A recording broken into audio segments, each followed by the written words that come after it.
Hey, one of the things we're going to talk about. So I was in Dallas yesterday, and all of a sudden, they're getting destroyed by the Cowboys, and they score. But Matthew Stafford hurts his thumb, and I'm up there in the press box writing my story about what a Halloween nightmare, and it's like, and Stafford's coming home, and then my story changed like that because the television broadcast had shown he hit his thumb.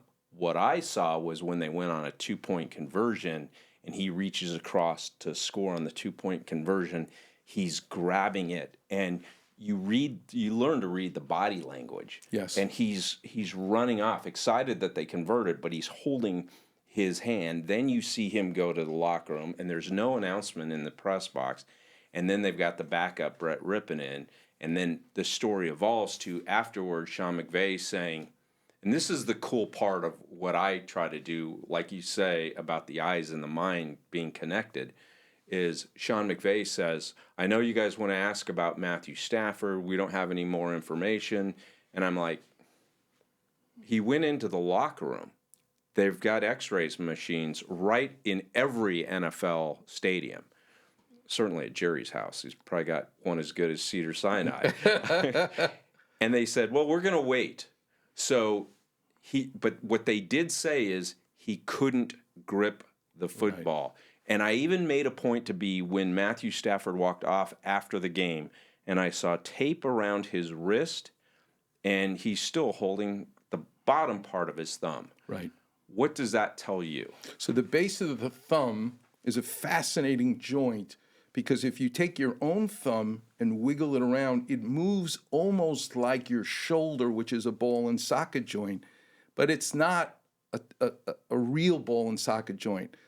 The base of the thumb sits on a bone that literally looks like a horseback rider's saddle. Oh, wow. And if you think about how you can sit on the saddle, you can go in all different directions. Oh, that's great. And you're the thumb, the base of the thumb, the saddle is that bone that it sits on. But what's key about the base of the thumb, whether there's a ligament injury or a fracture, is how it works. And let's do some Klapper vision, Eli. Okay. And Curt, take a look. This is your windshield wiper, which we all know the base of the windshield is right there. That's the connection of the windshield wiper to the hood of your car. And how does it get the water off the windshield? It sweeps. So take Curt Sandoval's right hand and mimic the windshield wiper as the thumb sweeps across your palm to either hold a pencil with your index finger, fine touch, or to hold a hammer by gripping with your little finger. All 4 digits meet the thumb, which is called power grip. For finesse and to put spin on the football, you need a combination of fine and power grip. Well, what's an injury to the base of the thumb? If you loosen the bolts, they're still there, but they're loose, that would be a ligament injury.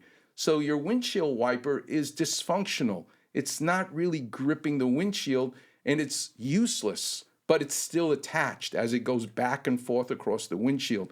That would be a ligament injury, something that you would take 3-4 weeks to get better and not need surgery right away for.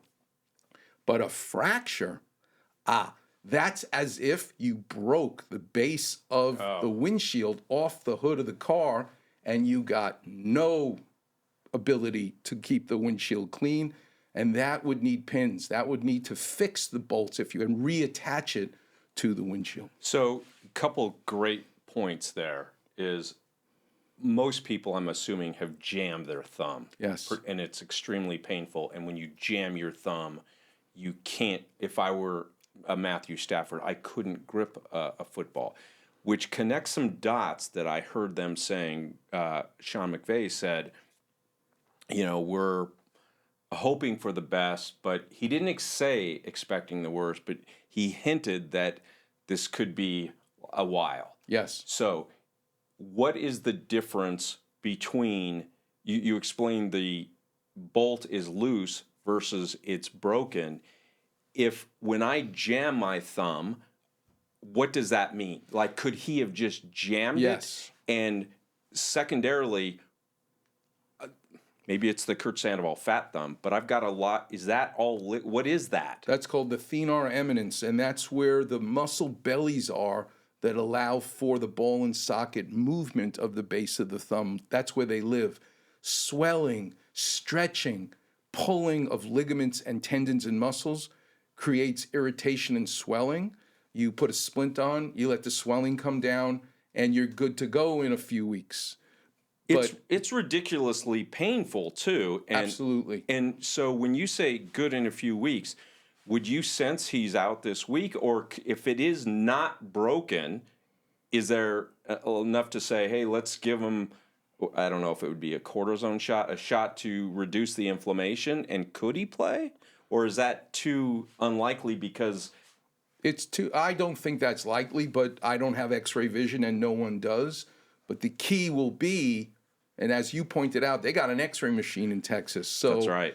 But as we're about to learn when we talk about Deebo Samuel of the 49ers, the x-rays of his shoulder were normal.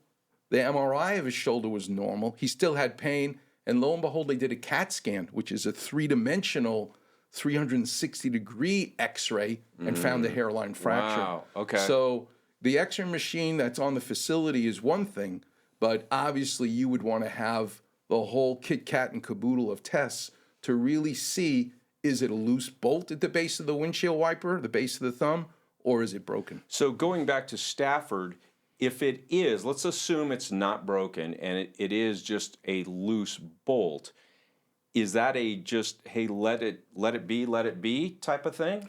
It really depends, and I don't mean to hedge, but the different ligaments and tendons that allow your thumb to move make a world of difference in terms of like real estate, location.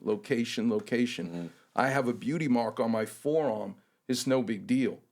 You get a beauty mark, it's not cancer, on the lens of your eye, you're blind. Wow. Location. So which tendon, which ligament, and where is it at the base of the thumb will make a huge difference. Wow. Okay, now the other. If it is broken, you said pins? Pins, too, because there's so many forces on the base of the thumb that a fracture that is a break in the bone, those bones have so many tendons pulling in different directions that you will actually pull the bones apart. They will not be helping you, they'll be hurting you. And you need to line up the bone to be perfect. Otherwise, you're going to have, and if you don't put pins in, the pieces will pull apart. What's the recovery if he or any athlete has surgery and pins are in? It's too hypothetical because it really depends, but it's not good for the season. You know what I mean? It's going to be a protracted period of time you'd be out. It's interesting you say that. I'm a word guy, and at the beginning of the season, Sean McVay said, we're going to go as far as Matthew Stafford leads us. He didn't say carry us. Right. He leads us. And I'm like, if that thumb is broken, so are the Rams' hopes. They're broken for the season as well. He is that important as a fan, as a sportscaster, as a surgeon. He's that important to the team. I got to tell you, it reminded me of one final story as we wrap up this segment is I interviewed Ron Gould, who is the running back coach for the Rams. He has spent 25 years in college football, and this is his first as the Rams. Dr. Klapper, you would love this guy. Okay. Here's what he says. So here's the throwback. When he was 14 years of age, his dad was in prison for doing drugs. He's being raised in Arizona. And at age 14, his mom dies in a horrific car accident. He's got no family. I said, you go from that 14-year-old boy to where you are now. It's right. You're shaking your head. It's remarkable. And he says, and I would love every young adult to hear this. I made a decision one night that I wasn't going to let my circumstance dictate my future. Wow. And what a great story. Wow. And that's tying it back to Stafford. That's what, or any athlete who gets injured, you can't let your circumstance dictate your future. You know, we saw Drew Brees, his thumb hit the helmet and he tore the ligament that gives stability to the joint. Same thing that happened to Mike Trout and Chris Paul. It's called a gamekeeper's thumb. So you have no stability when you go to grip because the ligament lets the thumb open up. And it's as bad as a fracture, if you will, and it needs to be fixed. So there's so many different injuries that could have taken place, and it remains to be seen which one we'll be dealing with. But that's a key point because Stafford hit his. Yes. That was the original start of it on the touchdown before. No, hold on. They scored a touchdown. They went for 2, missed it, and that was the play where he hit his thumb on someone's helmet. Right. So if striking it dead on, then you worry about the bone breaking, a load, if you will. But if it would happen in Drew Brees' case, your thumb hits the helmet and it pulls the thumb further away from the index finger, that rips the ligament that skiers get when they're holding their ski poles, and that usually needs to be fixed with surgery, particularly in an elite athlete. So I wasn't an elite athlete, but I've done that before skiing. I skied all the time. So you strained and sprained that ligament and didn't rip it completely. So in tying this all together, when we talk about, okay, he's in Texas, they have x-ray machines, but if he tore that ligament, the x-ray would show, no, it's not broken, but he maybe tore his ligament, and that's why they're saying we got to wait till we get back to Los Angeles. Correct. That is correct. Look at us connecting some dots with Dr. Klapper's help. Hey, we're going to talk about Deebo Samuel, Kirk Cousins, plenty more on the Weekend Warrior podcast. I'm your host, Curt Sandoval. Dr. Klapper. We'll see you in just a second.